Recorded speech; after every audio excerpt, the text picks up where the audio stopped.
ঘুরে বেড়াইতে পারে, ঘন্টার পরে ঘন্টা সিনেমা গিয়ে দুনিয়ার শো দেখতে পারে, কনসার্ট উদ্বোধন করতে পারে। আর সরকার থেকে না খাওয়া ভাই বোন গুলো বসে আছে, মিডিয়া কর্মীরা কভারেজ দিতে না খেয়ে বসে আছে। একটা উপদেষ্টার কেন 5 মিনিট সময় হয় না এসে আমাদের সাথে কথা বলে আমাদের স্মারকলিপি জানিয়ে যাওয়ার? আমরা বলেছি আমাদেরকে হয়তো এখান থেকে আমাদের স্মারকলিপিতে একজন উপদেষ্টা আছেন ভাই, এইখান থেকে যমুনা 5 মিনিট, এইখান থেকে মন্ত্রীপাড়া 5 মিনিট, 2 মিনিট লাগছে একজন উপদেষ্টার আসতে। আপনাদের তো হেডম ছিলেন না, আপনারা বাড়াইছে ছাত্র জনতা, আপনারা তো ভাবছেন এখন কি খুনি লীগের সরকার আছে যে 3600 জন ধৈর্য তারপর আমাদেরকে যেতে হবে? আপনারা আসবেন না, ভালো কথা।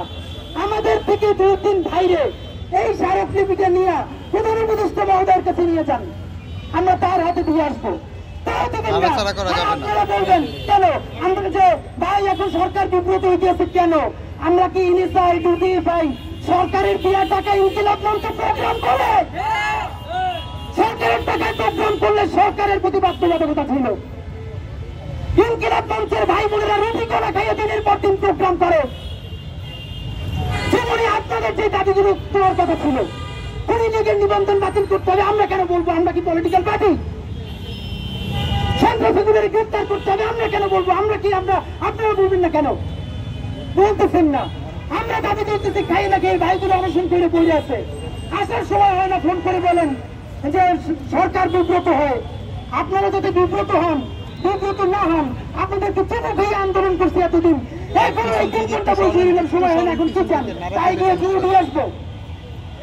তাই দিয়ে চুমু খাওয়ার মতো ঠোঁট আর জিভটা আমাদের নাই।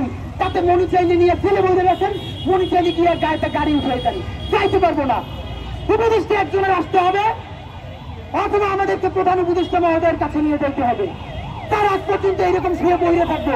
কেউ যদি না থাকে আমি একা থাকবো, আমার উপরে গাড়ি চালাই দিবেন, আল্লাহ ভরসা।